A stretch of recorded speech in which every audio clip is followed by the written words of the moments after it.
بۆقسەکردنی زیاتر لە سەرانپەرسا بەڕێز دکتۆر مانسۆر سۆهرابی پسپۆری ژینگە لە کۆڵنی ئەڵمانیا و لەگەڵماندا. دکتۆر سڵاوتان لێبێت و ئەم کاتتان باش. با لە هۆشدارەکەی ئەمڕۆی حەسەن ڕۆحانیەوە ئیبراهیم ڕئیسیەوە دەست پێ بکەین کە ئەو هۆشداریدا بە تاڵیبان کە دەبێت بەشە ئاوی خۆیان بۆ بکەنەوە. پێتان وایە تاڵیبان ئامادە بێت بەشە ئاوی ئێران بدات؟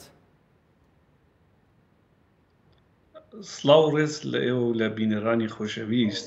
کێشەی ئاو لە بینی ئێران و ئەفغانستان لە هەر ئەو کاتەوە کە ئەفغانستان وەک وڵاتێکی مستەقیل لەلایەن ئێرانەوە پێناسەکرا لە 1950ەوە بەردەوامە و ئێستا نەگەیشتە سەرنجام. ساڵی 1970 پێشنووسی تەوافقێک ئیمزا کرا، پاشان ئینقلاب لە ئێران کرا و قرار بوو بڕیار بوو کە پسپۆران دابنیشن لەو بارەوە زیاتر لێکۆڵینەوە بکەن و بتوانن زەمانەتی ئیجرایی بۆ پەیدا بکەن. دیارە ئەو تەوافقەی کە بین ئێران و ئەفغانستان هەبوو هەر یەکە، ینی ئێران خێنەوەی خۆی بۆی هەیە و ئەفغانستانیش خێنەوەی خۆی بۆی هەیە. ئەوەی کە ئەفغانستان داوا دەکات دەڵێ غەیرەز مەسەلەی ئاو مەسائلێکی دیکە، ئێران دەڵێ خێر غەیرەز ئاو شتێکی دیکە نییە.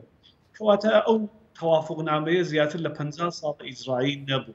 یعنی ئەو کاتانێک کە ئاویش هاتوو بۆ ئێران، حکوومەتی ئەفغانستان حکوومەتێکی لاواز بوو و نەیتوانیوە کۆنتڕۆلی مەرزەکە. هەر کات حکوومەتێکی سەقامگیر لە ئەفغانستاندا هەبوو بە جۆرهای جۆراوجۆر هەویستویان کارتێکی فشار ئاشرەف غەنی کورد ئیتر تەواو بۆ کاتێکی ئاومان هەروە دەدا بە ئێران و تاڵیبانیش دەڵێ کە ئێمە دەبێ هەموو تەوافق ئیجرا بکەین. یعنی پێناسەیەکی دیکەیان لە تەوافقەکەیە کە من بە پێم وانییە بە هاسانیە و کێشەیە چارەسەر بکرین، دەبێ ڕێگایەکی زۆر باشی دیپلۆماسی بۆ دۆزرێتەوە.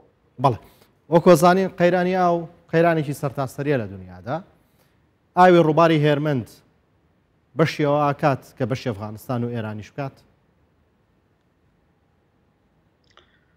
خۆی گۆڕانکاریکی کەش و هەوا هاتوۆتە ئاراوە. خۆتان باستان کرد کە ئەفغانستانیش تووشی کێشە هەیە، بەڵام دەتوانن بە تەوافقاتێک میزانێکی ڕێژەیەکی تازە، ئەوەی کە بڕیار بوو لە سانیەیەکدا 26 میتری سێجێ ئاو بدرێ بە ئێران، دەبێ بەراورد بکردێ بزانن ئاوەکە دقیقەن چەندەیە هێستا، چەندە ئەفغانستان پێویستێتی وە چەندە دەتوانێت بدرێ بە ئێران. ئێران لە مقابلەوە ئاوەدا چ دەتوانێت بدا بە ئەفغانستان؟ ئەوەش مەسئلەیەکە خۆی لە ڕوابطی ئاوی بینالمللدا بینی وڵاتاندا کە چۆن ڕووباری مەرزی هەیە و ئاوەکان دێنەوە وڵاتانی دیکە، نەوەی بەڕێوەبەریەکان بەداخەوە لە ناوچەکەدا بەرێکی باش نییە. چاولێکە مەسەلەن ئێران خۆی لەو لای مەرزەکەی لە مەرزی ڕۆژاواوە لەگەڵ عێراق لەگەڵ هەرێمی کوردستان هەر ئەو بەرخوردەی هەیە کەوا ئەفغانستان هەیەی. لەو بەرەوە تورکیە لەگەڵ سووریا لەسەر ئەرەسیش هەروە بۆ ئێران و بۆ ئەرمەنستان ئەوانە، یعنی نەوەیەک سولتەی ئاوی لە منتەقەکەدادا ئارادا هەیە کە دەتوانێت لێکەوتەی زۆر خەتەرناکی هەبێ و قەیران ساز بکە و لەوانەیە شەڕێکی لێ بکەوێتەوە. ئێران دەتوانێت چی بە ئەفغانستان بدات لە بەرامبەر ئاوی ڕووباری هێرمەند؟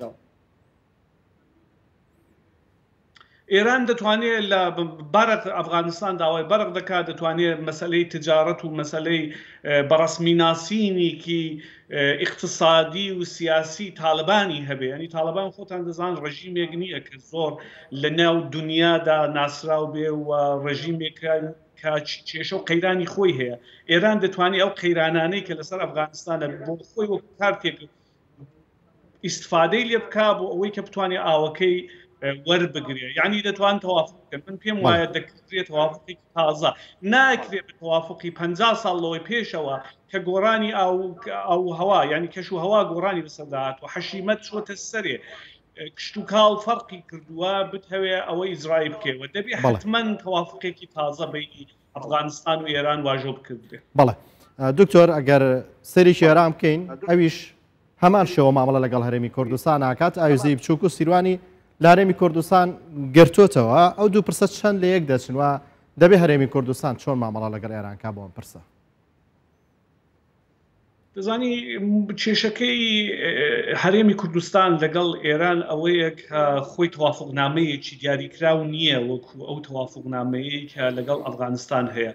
ئەوەی کە لە ساڵی لە ئەلجەزایر بینی سەدام حوسێن و شای مزاکرا باسی هەموو ڕووبارەکانی تێدا نییە بە وردی قرار بوو کە پسپۆران دابنیشن کارشایەتای کارشناسی بێن ئەوانە بەشەکان یەکلا بکەنەوە بەڵام سەدام حوسێن تەواوکردنامەکەی دڕاند و دواتریش هەر لەو ساڵانەشدا یعنی ماوەیەک لەوە پێشیش بڕیار بوو دانیشتن ببێ دانیشتن نەبوو یەک کێشەی ئەساسی هەیە یعنی لە ناوەندە نێونەتەوەیەکانیشەوە قانون یا بڵێن کنوانسیۆنێکی ئاوان نییە کە شەرتی ئیسرایی هەبێ ینی وڵاتەکان مەجبور بەوە بکە کە ئیسرای بکەن دەگرێتەوە تەوافقی بینی دوو وڵاتەکە من پێم وایە ئێران لە کارتی ئاو استفادە دەکا بۆ گشار بەسەر هەرێمی کوردستان و زۆرتر مەسئلەکەی لەگەڵ هەرێمی کوردستان مەسئلەیەکی سیاسیە و ئەمنیەتیە مەسئلەی کورد لە ئارادا هەیە و مەسئلەی حکوومەتی ناوەندی عێراق بەڵێ بەڕێز دکتۆر مەنسۆر سۆرابی پسپۆڕیشینکە لە کۆڵن لە ئەڵمانیا و لەگەڵماندا سپاس بۆ کاتێ بێمەتاندا سپاس بۆ شرۆڤەکانتان